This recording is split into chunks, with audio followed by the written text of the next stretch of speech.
Čau! Tagad par to, kas saucas zendalas. Es nu pat uzzināju, ka pastāv savienotas divas populāras meditācijas formas.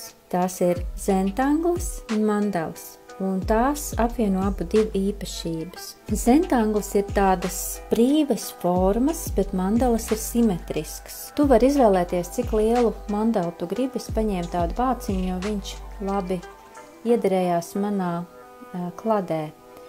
Un ko es jums gribu pateikt, ja nav pa dienu laiks nodarboties ar šādām lietām, zīmēšanu vai krāsošanu, tad es ieteiktu drusku lielāks pa plaukstu mākslas žurnāls, ka jūs varat paņemt līdzi, ielikt somā. Tas vienkārši ir parocīgāks nekā, ja jūs gaidīsiet, kad jūs tiksiet mājās un kad varēsiet kaut ko darīt. Bet kaut kur sēžot uzgaidāmajā telpā, gaidot, var atrast laiku, piemēram, ar šādām zentanglas un mandalas savienojumiem. Ja ir cirkulis, tad, protams, labāk var atrast vidi. Es izvēlējos taisīt ar vāciņu. Šādas te formas var sazīmēt šajā te mākslas žurnālā.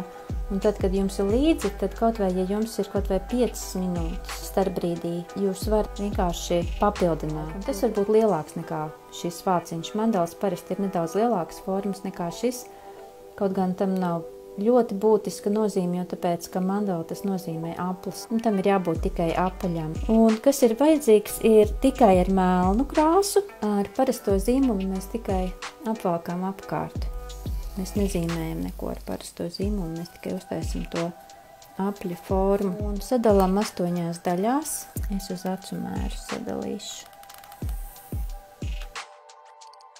Un pēc tam ņemam vienkrāsainu melnu. Viņiem ir dažādi izmēri. Šis man ir 0,8. Tā kā mandala ir simetriskas līnijas, kā kad mandalas zīmē. Sākam ar simetriskām. Mēs te varam tādu interesanti izdomāt šādu. Kaut ko mēs iezīmējam.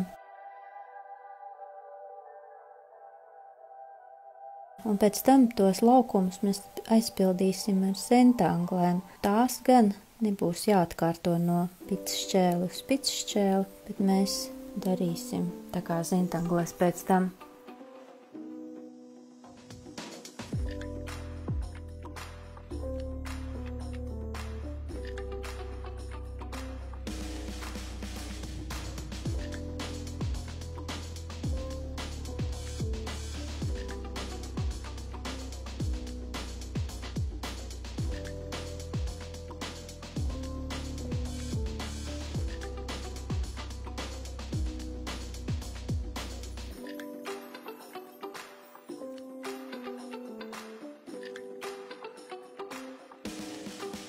Nu, laikam arī pietiks. Un tagad tālākie soļi tad mums ir no zentanglas. Sākam ar pusmēnestiņiem.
Šiem zentanglē ir arī dažādi nosaukumi.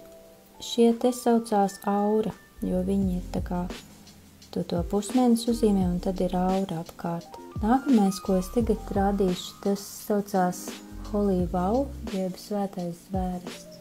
Tas ir tāda līnija, nākošo zīmē, it kā viņai ietu pa apakšu, un katra nākamā ir nedaudz plānāk jāuzzīmē. Parasti groziet papīru, man tikai šeit filmējot nav iespējams grozīt.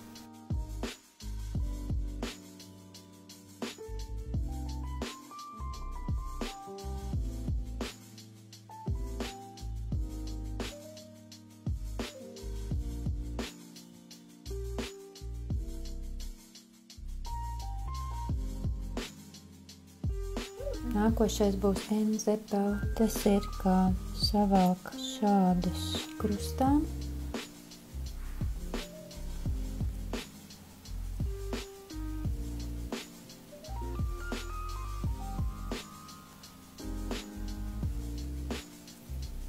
Un tad šeit pa iekšu tādus apvāk. Un tas rada tādu kā ēnošanas efektu.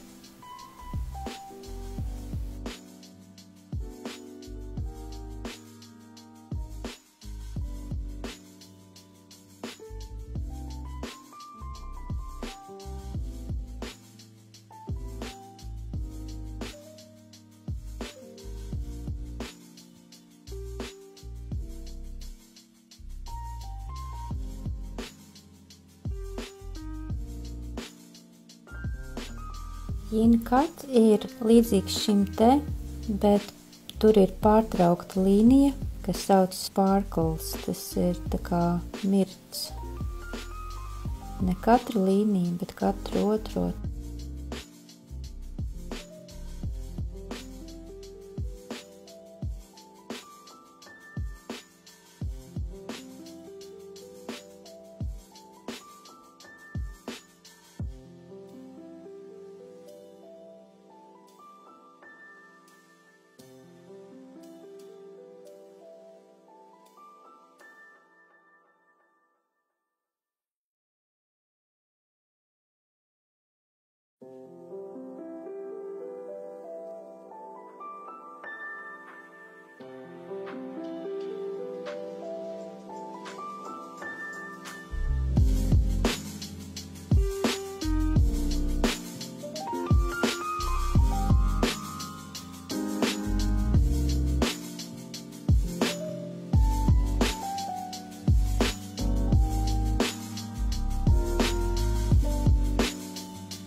Šeit ir man gatavais darbs. Tas nepaņēma ilgu laiku un vienmēr tas var būt pie rokas. Un es domāju, ka arī no šī te var izveidot ļoti skaistu kartiņu, ko uzdāvināt. Pagaidām tā.